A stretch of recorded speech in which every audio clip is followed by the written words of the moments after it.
The taste of recycled air and the metallic tang of emergency rations filled Elena Vasquez's mouth as consciousness clawed its way back through layers of cryogenic fog. Her neural implant buzzed with diagnostic warnings that scrolled past her vision like an overly concerned mother listing everything that could possibly go wrong during a simple grocery trip. The Meridian's hibernation pod hissed open with a sound reminiscent of her grandmother's ancient pressure cooker, assuming her grandmother had been in the habit of cooking starship components. "Status report," Elena croaked, her voice emerging with all the melodic quality of a rusty door hinge. The ship's AI, designation Aria, 7, responded with its characteristically cheerful tone that managed to make impending doom sound like a minor scheduling inconvenience. "Good morning, Dr. Vasquez. Current time is, calculating, well, that's embarrassing. It appears we've experienced what I can only describe as cosmic hiccups. The good news is that you're alive. The less good news is that everything else requires what humans would call significant reassessment of expectations." Elena's xenolinguistics training had prepared her for communication breakdowns, but she'd assumed they would involve aliens, not her own ship's supposedly infallible artificial intelligence. She pulled herself upright, noting that gravity felt wrong, too light, with an odd sideways pull that suggested the Meridian was no longer oriented in any way that would please a flight manual. Define cosmic hiccups, Aria. Spontaneous quantum fluctuations in the navigation array resulted in what my humor subroutines suggest I should call, taking a left turn at Albuquerque, except we appear to have taken 17 left turns simultaneously through dimensions that probably shouldn't exist. On the positive side, we've made a fascinating discovery about the nature of space-time. On the negative side, we've crashed. Elena's emergency training kicked in as she accessed the ship's status through her neural interface. The data painted a picture that would have made a pessimist weep with joy at having their worldview so thoroughly validated. Life support was functional but operating on backup power. The hull had sustained damage that the ship's diagnostic system described as artistically comprehensive. Most concerning, the quantum entanglement communicator that maintained contact with Earth was displaying an error message that simply read, "LOLNO. Crew status?" Elena asked, though the silence from the other hibernation pods had already provided a grim answer. "You are the sole functioning crew member. The others experienced complications during the emergency revival sequence. I want to stress that this was not due to any fault in my programming, but rather what I believe humans call, really, really bad luck." Elena closed her eyes and allowed herself exactly 30 seconds of grief for her colleagues, Dr. Hamid with his terrible jokes about quantum mechanics, Lieutenant Park who could fix anything with spare parts and creative profanity, and Captain Morrison who had recruited Elena for this mission with promises of first contact protocols and the chance to decode alien languages. 30 seconds, then survival mode. She made her way to the observation deck, her mag boots clinking against the tilted floor plating. The viewport revealed a landscape that defied several laws of physics she'd considered non-negotiable. Crystalline trees stretched toward a sky painted in shades of purple and gold, their translucent trunks pulsing with bioluminescent patterns that reminded Elena of neural networks made visible. The forest seemed to breathe, the light patterns flowing from tree to tree in waves of communication that her trained linguists I recognized as purposeful, structured, almost like. "Aria, are you detecting any form of organized electromagnetic communication from the local flora?" "Indeed. The trees appear to be engaged in what my analysis subroutines describe as really chatty photosynthesis. They're exchanging information at frequencies that suggest either advanced botanical networking or the universe's most elaborate Christmas light display." Elena's excitement overrode her survival instincts for a moment. A living communications network, possibly indicating sophisticated alien biotechnology, was exactly the kind of discovery that made xenolinguistics worth the risk of cosmic hiccups. She gathered her emergency kit, including the portable translator that had cost more than a small starship and allegedly could decode any language pattern in the known universe, though it had never been tested on talking trees. The Meridian's airlock cycled open with a wheeze that suggested mechanical resignation rather than proper function. Elena stepped onto the surface of an unnamed world, her environmental suit sensors immediately flooding her HUD with data about atmospheric composition, gravitational anomalies, and what the suit's overly literal AI described as significant amounts of pretty colors. The air was breathable, surprisingly Earth-normal except for trace elements that made her detector beep with scientific excitement. Elena removed her helmet and immediately understood why her instruments had been so enthusiastic. The air itself seemed to shimmer with microscopic particles that caught the strange sunlight and created tiny rainbows with each breath. Her first steps into the crystal forest triggered a cascade of light through the trees, as if her presence had been noted and discussed among the local vegetation. The translator device chirped helpfully and announced in its perpetually optimistic voice, language pattern detected. Confidence level, medium. Translation. Hello, small round thing that makes noise with its feet. Well, Elena muttered, I've been called worse. The forest path, for there was definitely a path, worn smooth by what appeared to be regular foot traffic, wound between trees whose crystalline structure revealed complex internal patterns. Elena's xenobiology training suggested these were not plants in any Earth sense, but rather sophisticated organic mineral hybrids that had evolved beyond the usual biological constraints. Her excitement was interrupted by the translator's announcement, updated translation, the small round thing appears to be talking to itself. How wonderfully eccentric. Okay, that's definitely commentary, not translation, Elena said, giving the device a suspicious look. A sound like wind chimes made of starlight echoed through the forest, and Elena turned toward its source.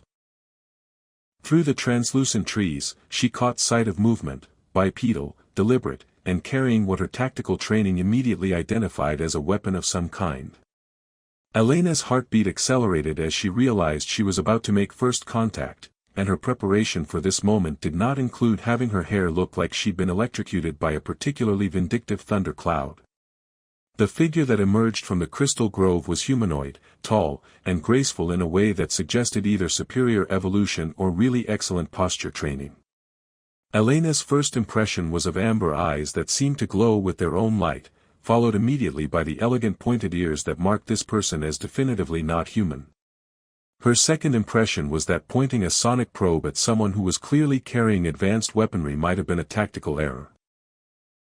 The alien woman, for Elena's pattern recognition identified feminine characteristics despite the obvious non-human features, spoke in a voice like liquid music, though her expression suggested she was not particularly pleased to encounter a disheveled human waving scientific instruments around.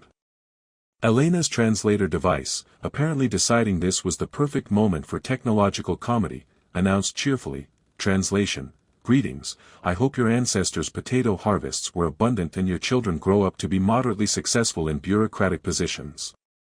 Elena stared at the device, then at the alien woman, whose expression had shifted from wariness to what appeared to be barely contained amusement. I'm going to assume that's not what she actually said, Elena told the translator. Recalibrating. New translation, who are you and why are you pointing that noisy thing at my ears? The alien woman's hand rested on what Elena now recognized as a plasma weapon with enough technological sophistication to make Earth's military weep with envy. However, her posture suggested curiosity rather than hostility, though Elena noted that curiosity and the ability to vaporize annoying aliens were not mutually exclusive. Elena slowly lowered the sonic probe and attempted the universal gesture for peaceful intentions, which unfortunately looked remarkably similar to the gesture for, I surrender, or possibly, I am a very large bird. The alien woman tilted her head, causing her pointed ears to shift in a way that Elena found oddly endearing, and responded with what sounded like a question. Translation, are you experiencing some form of neurological difficulty, or is this normal behavior for your species? Elena decided that honesty was probably the best policy, assuming the translator was even remotely accurate. I'm Dar. Elena Vasquez, xenolinguist from the research vessel Meridian. My ship crashed, and I'm trying to establish communication. Also, my translator appears to have been designed by someone with a peculiar sense of humor. The alien woman's response came with what Elena was beginning to recognize as a pattern of musical tones that suggested sophisticated linguistic structure.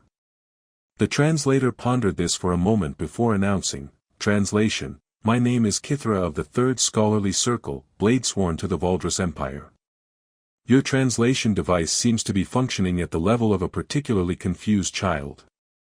Also, you smell like recycled air and desperation. Elena couldn't help but laugh, a sound that seemed to surprise Kithra almost as much as it surprised Elena herself.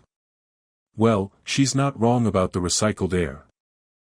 3 days of walking through the crystal forest had taught Elena several important lessons about interspecies communication. First, that Kithra's patience rivaled that of a saint, assuming saints were typically armed with plasma weapons and possessed ears that twitched when annoyed. Second, that her translator's linguistic algorithm had apparently been programmed by someone who thought formal diplomatic greetings should sound like grocery lists. And third, that her attempt to pronounce Valdres words consistently transformed polite inquiries about trail conditions into elaborate declarations about digestive irregularities. No, Elena, Kithra said for the 14th time that morning, her musical accent making even corrections sound like poetry. Kethmaler means, the path ahead. Kethmaler means, my bowels are troubled. The distinction is subtle but socially significant. Elena wiped sweat from her forehead and adjusted her pack, which contained emergency rations that claimed to taste like home-cooked comfort, but had apparently been home-cooked by someone whose idea of comfort involved consuming cardboard soaked in artificial optimism. Right, because nothing says first contact success like accidentally announcing intestinal distress to an advanced alien civilization. Kithra's amber eyes sparkled with what Elena had learned to recognize as barely suppressed amusement. Over the past 3 days, Elena had discovered that the Valdres warrior scholar possessed a sense of humor that rivaled her impressive collection of weapons, though she expressed it with the same precision she applied to everything else. In fairness, Kithra replied, your digestive proclamations are still more coherent than most first-year diplomatic students. At least you're not accidentally proposing marriage to the landscape. The path they followed meandered between crystalline trees whose bioluminescent conversations had grown more complex as they traveled deeper into Valdres territory. Elena's xenolinguistics training suggested the light patterns represented a sophisticated information network, possibly exchanging data about the strange human who kept making unfortunate noises with her mouth. The trees seemed particularly chatty whenever Elena attempted Valdres pronunciation, their lights flickering in patterns that Kithra claimed meant roughly, did you hear that? The small round-eared one is speaking again. Tell me more about your empire, Elena said, partly from genuine curiosity and partly to distract herself from the growing certainty that her feet were staging a revolt against continued forward motion. The third scholarly circle sounds important. Kithra's expression shifted to something Elena had learned indicated thoughtful consideration mixed with the challenge of explaining complex concepts to someone whose grasp of Valdres culture was roughly equivalent to an enthusiastic but confused tourist. The Valdres Empire spans 17 star systems, united under the philosophy of balanced excellence. We believe that true strength comes from the harmony between intellectual pursuit and martial prowess. Scholars train as warriors, warriors study as scholars. That explains the plasma sword and the philosophy degree, Elena observed. Philosophy, quantum mechanics, xenobiology, and advanced tactical applications, Kithra corrected with pride that was only slightly undermined by stepping around a puddle with the careful precision of someone whose boots cost more than Elena's monthly salary. Though I must admit, our current emperor has been enthusiastic about emphasizing the martial aspects of our culture. Elena's translator device, which had been mercifully quiet for the past hour, suddenly chirped with excitement. Linguistic pattern detected. Suggested translation, the boss has been really into the stabbing things approach lately. That's surprisingly accurate, Kithra admitted. Emperor Thexvon believes that intellectual pursuits have made the empire soft. He's been reassigning scholar warriors to what he calls aggressive meditation duties, which mostly involve staring at tactical displays while looking fierce. The image of alien scholars forced to meditate aggressively struck Elena as inherently ridiculous. How do you meditate aggressively? Do you achieve inner peace through intimidation? You'd be surprised how effective a stern expression can be when contemplating the nature of existence, Kithra replied with the tone of someone who had personally experienced aggressive meditation. Though I suspect the Emperor's true concern is that thinking too much makes people ask inconvenient questions about policy decisions. Elena was beginning to understand that beneath Kithra's formal politeness lay a sharp political awareness and possibly some reservations about her empire's current direction. This realization was interrupted by the sound of approaching hover vehicles, their engines producing a harmonious hum that managed to sound both advanced and vaguely musical. "Patrol," Kithra said, her hand moving instinctively toward her weapon before she caught herself. "They'll want to know why I'm traveling with a..." She paused, clearly searching for the most diplomatic way to describe Elena's situation. "Alien refugee with questionable hygiene and a malfunctioning translator," Elena suggested helpfully. "I was going to say, distinguished xenolinguist from a newly contacted species, but your version is more accurate." The hover vehicles materialized through the crystal trees with the fluid grace of technology so advanced it made Elena's equipment look like stone tools. The Valdris patrol consisted of 3 individuals whose armor incorporated the same organic crystalline design aesthetic as the forest, making them appear as if they'd grown from the landscape itself. Their leader, distinguished by more elaborate ear decorations and what appeared to be a permanently skeptical expression, approached with the measured pace of someone accustomed to finding situations that required official disapproval. "Scholar warrior Kithra," the patrol leader said in Valdris that Elena's translator rendered as, "Greetings, why are you traveling with this small, round-eared creature that smells of mechanical failure?" Kithra's response involved several rapid exchanges that Elena's linguistic training recognized as formal military protocol mixed with what sounded like increasingly creative explanations. The patrol leader's skeptical expression evolved through various stages of disbelief before settling on what Elena interpreted as the universal look of someone whose day had just become significantly more complicated. "He wants to know if you're a prisoner, a pet, or a very elaborate practical joke," Kithra translated quietly. "Tell him I'm a representative of humanity seeking peaceful cultural exchange," Elena replied, then added, "Also, if he keeps calling me round-eared, I'm going to start making comments about pointy-eared individuals and their apparent obsession with ear-based descriptions." Kithra's translation of this response caused the patrol leader's ears to twitch in what Elena hoped was amusement rather than preparation for violence. The ensuing conversation involved increasingly animated gestures from all parties, during which Elena caught enough Valdris words to understand that her presence had created what her translator helpfully described as a situation requiring consultation with individuals possessing superior decision-making authority. "The good news," Kithra said eventually, "is that they're not arresting either of us. The less good news is that they're escorting us to the regional command post for enhanced diplomatic processing."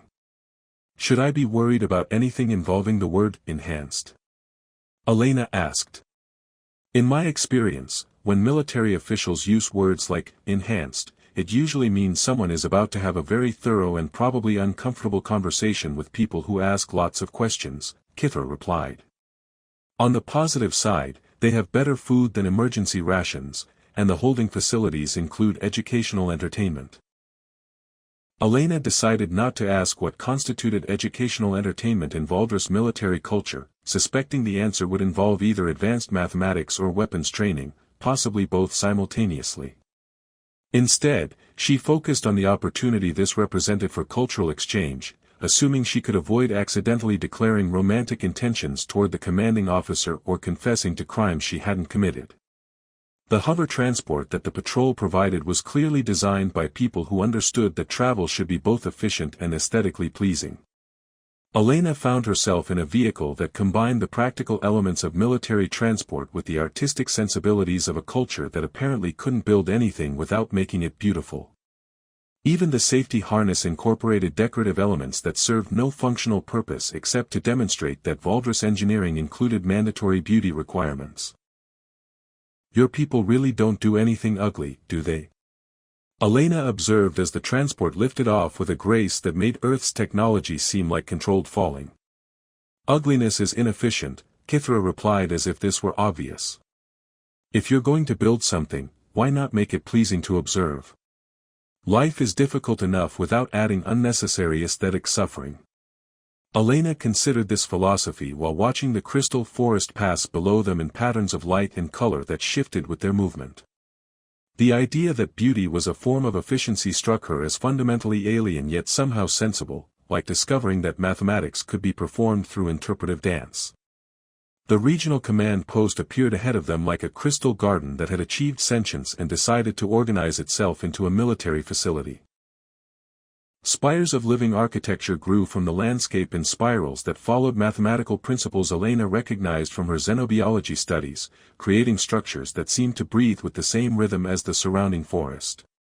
Impressive, Elena said, though her admiration was tempered by the knowledge that impressive alien military installations often contained impressive alien methods for extracting information from unexpected visitors. Wait until you see the cafeteria, Kithra replied with the satisfaction of someone who knew that the truly important elements of any facility were the ones that kept people fed. They have this jellied fruit preparation that actually tastes like adventure, rather than claiming to. Elena laughed, realizing that despite the uncertainty of her situation, she was genuinely enjoying the company of someone whose idea of reassurance involved food reviews. Whatever happened next, at least she'd learned that the universe contained people, even pointy-eared people from advanced alien empires, who understood that humor could make almost any situation more bearable.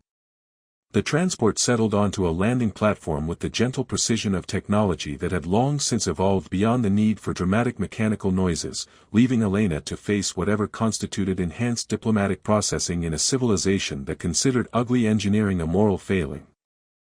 The military academy fortress of Xanthera defied Elena's expectations in ways that her xenological training had not prepared her for. She had anticipated sterile corridors and intimidating architecture designed to crush the spirits of potential enemies. Instead, she found herself in what appeared to be a university campus that had been designed by someone who believed learning should occur in spaces that inspired rather than oppressed. The corridors curved with organic grace, their walls embedded with living crystal that pulsed gently with bioluminescent patterns that Kithra explained were actually displaying tactical information in real time. Your military installations are disturbingly beautiful, Elena observed as they passed a courtyard where young Valdris warrior scholars practiced combat forms that looked more like elaborate dances than weapons training. Disturbing how? Kithra asked, genuinely curious. On Earth, we make our military buildings ugly on purpose. It's supposed to build character through aesthetic suffering. Ah, Kithra nodded with the wisdom of someone who had encountered many strange alien customs. We tried that approach approximately 3,000 years ago. The soldiers kept requesting transfers to prettier assignments, and our military effectiveness declined dramatically. It turns out that people fight better when they're not constantly depressed by their surroundings. Elena's escort through the facility consisted of Kithra and 2 additional warrior scholars whose primary job seemed to be ensuring that Elena didn't accidentally activate any sensitive equipment through enthusiastic button pressing. This had become a legitimate concern after Elena's first encounter with a Valdris information terminal, which she had approached with the confidence of someone familiar with user interfaces, only to discover that Valdris technology responded to a combination of touch, specific tonal frequencies, and what appeared to be deliberate intention. Her attempt to access basic facility information had instead triggered what Kithra diplomatically described as the educational entertainment system's enthusiasm mode.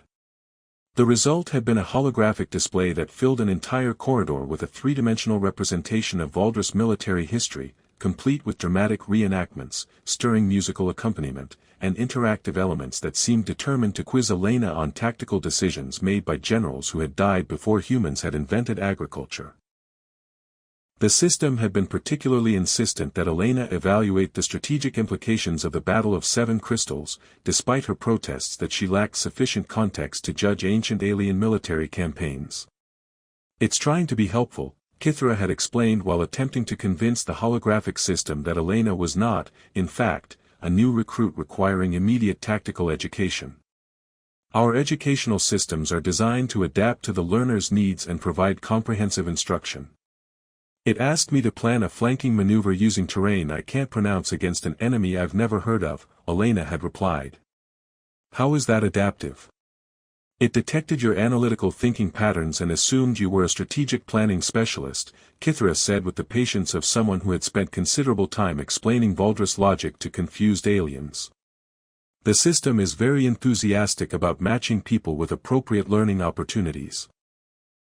Elena's reputation as someone who could accidentally trigger elaborate educational experiences had spread through the facility with the speed of gossip in any military organization.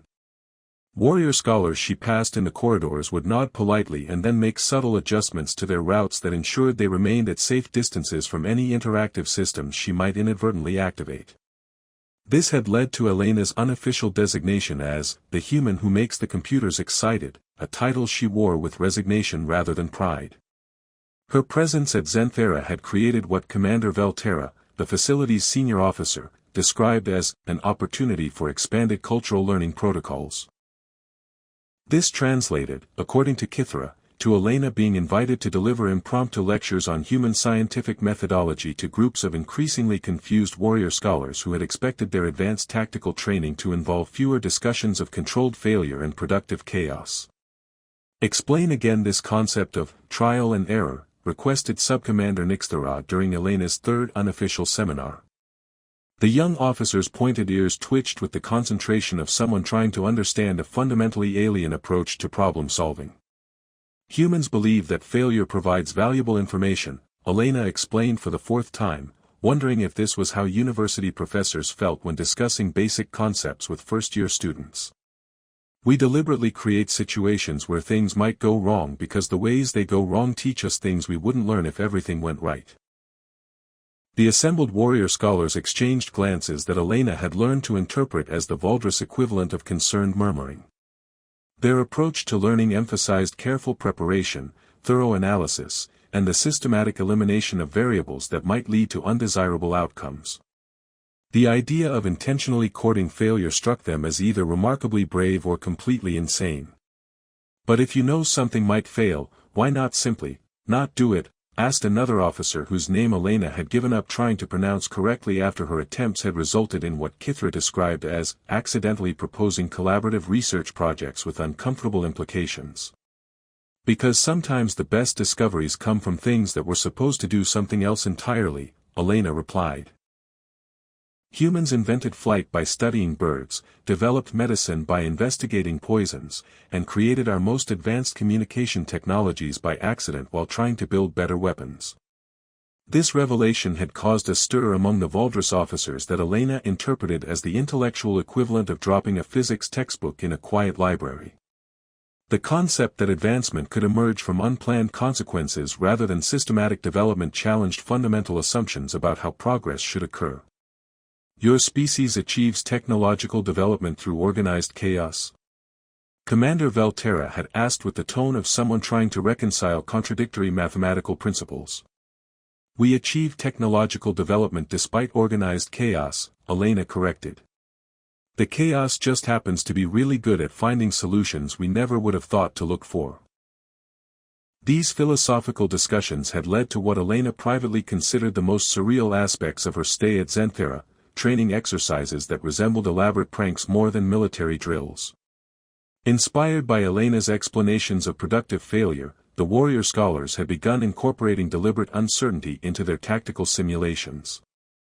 Teams were given incomplete information, equipment that might malfunction at random intervals, and objectives that changed without warning, all designed to develop their ability to adapt to unexpected circumstances. The results had been mixed but entertaining.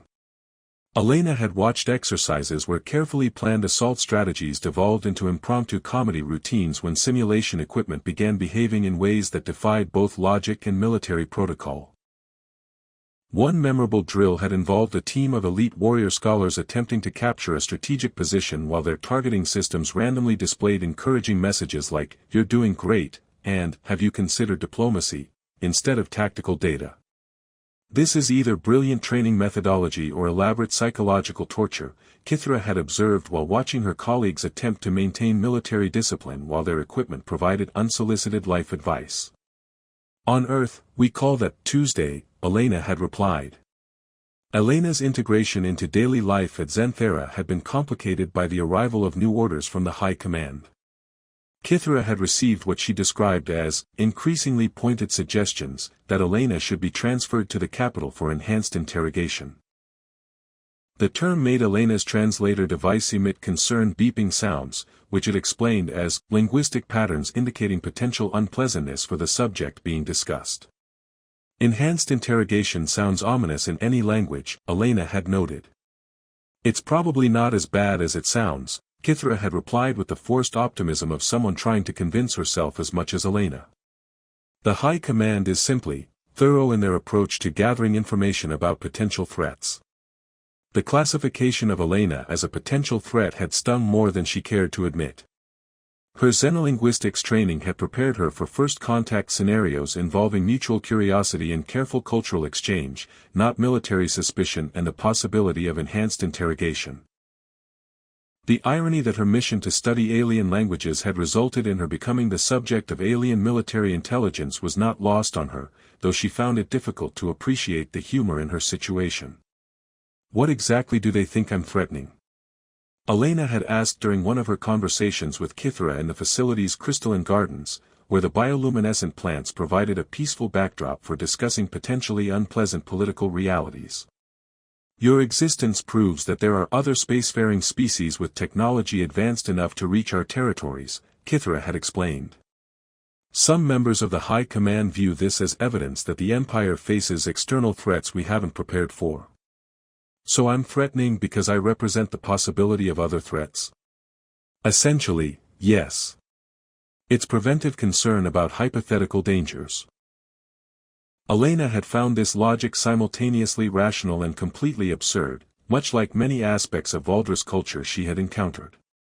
The empire that had achieved interstellar dominance through balanced intellectual and martial excellence was apparently capable of becoming anxious about potential problems that might not exist.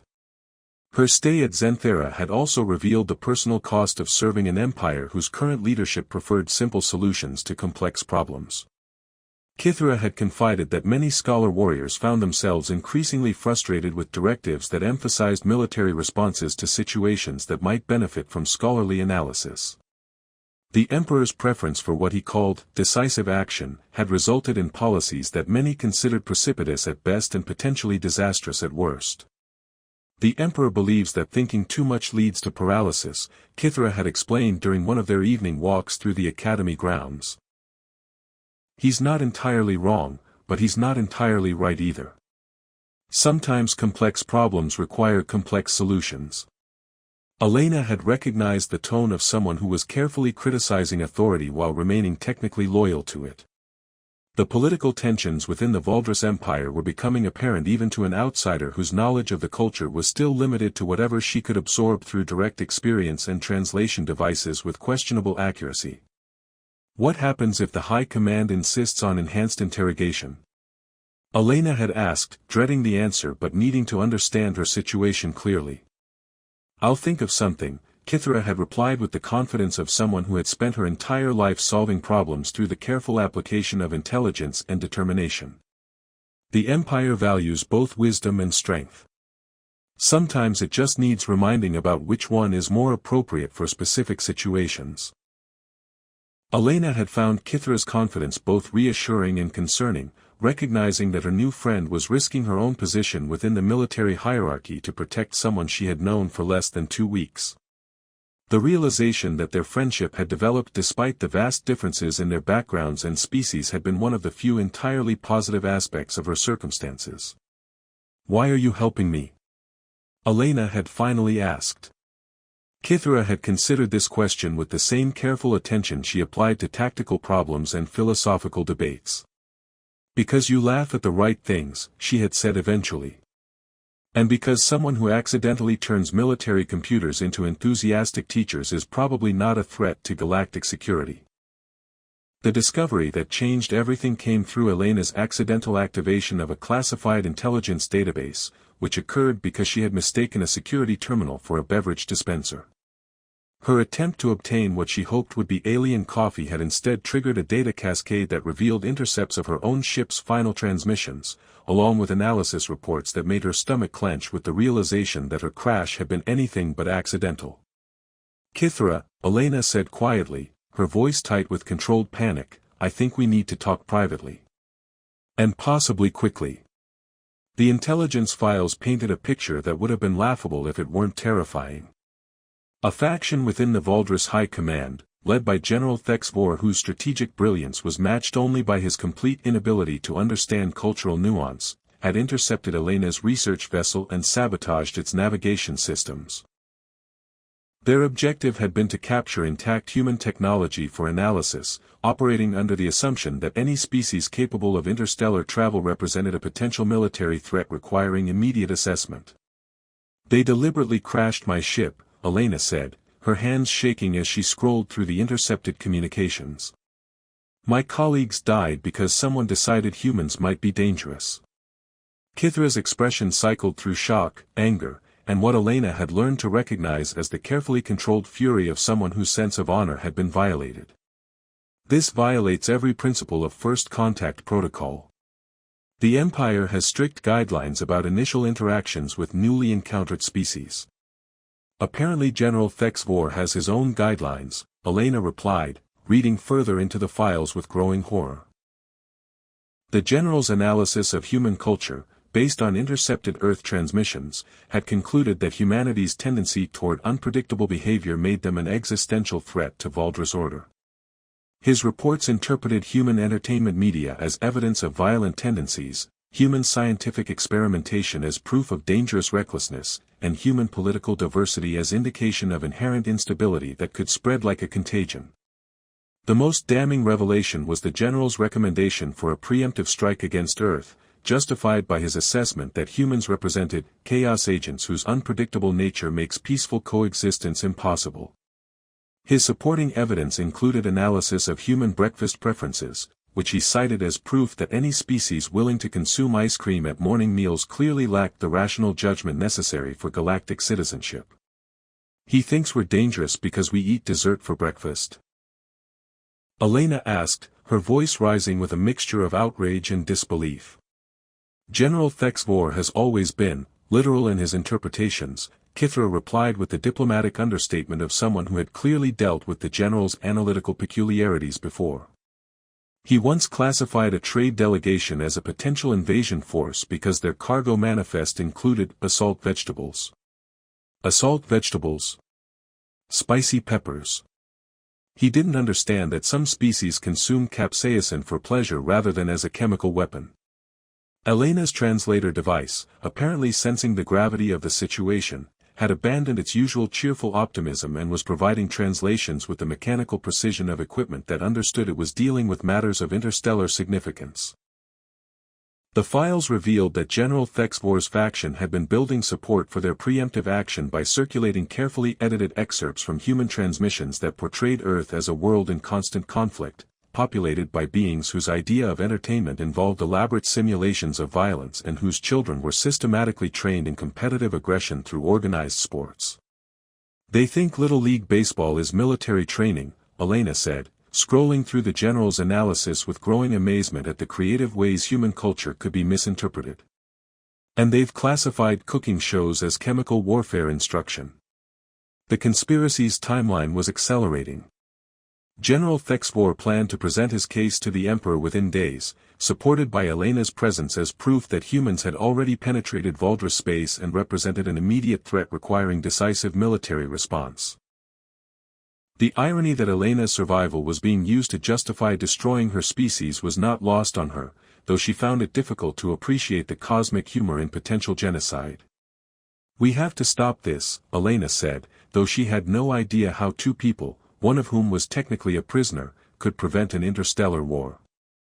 "Agreed," Kithra replied with the calm determination of someone who had made a decision that would probably end her military career. "But we'll need help. And we'll need to be very careful about who we trust."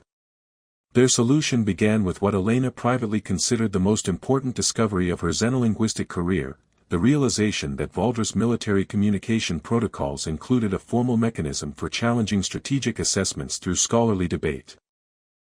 The Empire's foundational philosophy of balanced excellence meant that military decisions could be contested through academic discourse, provided the challenger could demonstrate sufficient expertise in relevant fields. "You're going to challenge a general to a debate?" Elena asked, wondering if Kithra's plan was brilliant or suicidal. We're going to challenge a general to a debate, Kithra corrected. Your expertise in human culture combined with my knowledge of Valdres protocol should be sufficient to invoke formal review procedures. The challenge itself required Elena to demonstrate her credentials as a legitimate representative of human civilization, which led to what she later described as the most surreal job interview of her career. She found herself before a panel of Valdres scholar warriors, explaining human scientific methodology, cultural diversity, and social structures to beings whose pointed ears twitched with skeptical attention every time she mentioned concepts that didn't translate neatly into Valdres frameworks. Humans practice democracy? Asked Commander Velterra, her tone suggesting that Elena had just claimed humans could breathe underwater. Multiple forms of democracy, actually, Elena replied. We have representative democracy, direct democracy, democratic socialism, democratic republics, and probably a few others I'm forgetting. We're very enthusiastic about voting on things. But how do you achieve consensus if everyone has different opinions? We don't achieve consensus. We argue, compromise, and then argue about the compromises. It's remarkably inefficient and somehow functional. The Valdres officers exchanged the sort of looks that Elena had learned indicated they were processing information that challenged their fundamental assumptions about how civilizations should operate. The concept that a spacefaring species could function without centralized authority and unified purpose struck them as either remarkably sophisticated or completely insane. Elena's presentation on human conflict resolution proved particularly challenging to explain. Her description of international law, diplomatic immunity, and the United Nations prompted questions that revealed just how differently the Valdres approached interspecies relations. Their empire had achieved unity through cultural integration and shared philosophy, making Earth's approach of maintaining diversity while seeking cooperation seem almost impossibly complex. Your species maintains separate governments that disagree with each other, yet somehow coordinates global space exploration. Sub-Commander Nixthara asked with the tone of someone trying to understand quantum mechanics through interpretive dance. We argue about everything, but we usually agree that space exploration is interesting enough to collaborate on, Elena explained. Also, space is big enough that there's room for multiple perspectives. The formal debate that followed was conducted according to Valdres academic protocols that required participants to present evidence, respond to counterarguments, and demonstrate logical consistency in their positions. General Thexvor, whose strategic acumen was matched by his complete lack of cultural anthropology training, found himself defending assessments based on fundamental misunderstandings of human behavior. Elena's role as expert witness required her to explain context that the general's analysis had ignored. His interpretation of human competitive sports as military training was countered by Elena's explanation that humans engaged in competition for entertainment, physical fitness, and social bonding. His classification of human entertainment media as evidence of violent tendencies was challenged by Elena's analysis of fiction as a safe outlet for exploring complex themes without real-world consequences. Your people simulate violence for pleasure, General Thexvor argued with the conviction of someone whose worldview depended on his conclusions being correct. Our people explore hypothetical scenarios through storytelling, Elena replied. It's the same intellectual exercise your military uses for tactical planning, except we do it for fun and we don't actually shoot anyone. The debate's turning point came when Elena demonstrated human problem-solving methodology through practical application. Faced with a complex logistics scenario that the general claimed could only be resolved through military force, Elena proposed a solution based on collaborative resource sharing, creative compromise, and what she described as organized chaos management. Her approach not only solved the theoretical problem but did so in a way that left all parties better off than they had been originally. This is your species' approach to conflict resolution? Asked the presiding commander with obvious fascination. This is Tuesday afternoon at a busy coffee shop, Elena replied. We do this automatically whenever more people want something than there is something available. We're very good at finding solutions that work for everyone, especially when we're caffeinated. The formal conclusion of the debate resulted in General Thexvor's strategic assessment being classified as premature and based on insufficient cultural analysis. The Emperor's response, delivered through official channels, expressed interest in establishing formal diplomatic contact with Earth through proper protocols rather than preemptive military action. Elena found herself designated as interim cultural liaison, a position that apparently came with better quarters and access to the facility's educational entertainment systems. So we prevented an interstellar war through academic discourse and caffeine references?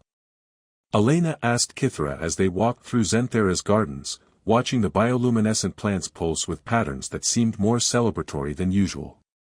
The Empire values both wisdom and strength, Kithra replied. Sometimes it just needs reminding that wisdom includes understanding what strength is actually for. Elena's transformation from crash survivor to cultural ambassador had occurred so gradually that she only recognized it in retrospect. The xenolinguist who had awakened from cryosleep expecting to study alien languages had become someone who could navigate interspecies politics, challenge military assessments, and apparently convince an advanced alien civilization that humans were worth talking to rather than shooting at. I came here to study your language, Elena said, realizing that she had learned something far more important than Valdris grammar and pronunciation.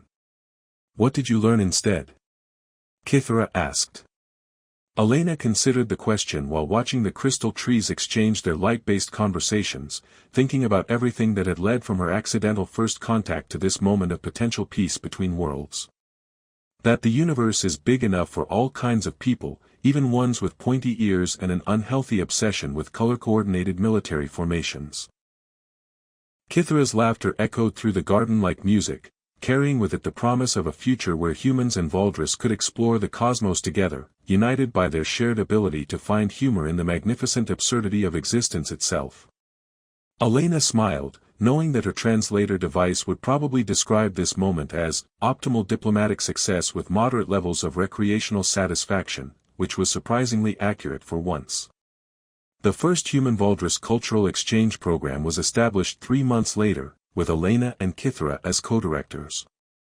Their mission statement, written in both languages with careful attention to avoiding accidental declarations about bathroom habits, emphasized the importance of understanding through shared experience, mutual respect, and the universal truth that laughter was the most effective diplomatic tool in any language. Elena never did get her alien coffee, but she discovered something far better. Proof that the universe was populated by people worth knowing, regardless of the shape of their ears or their approach to breakfast cuisine.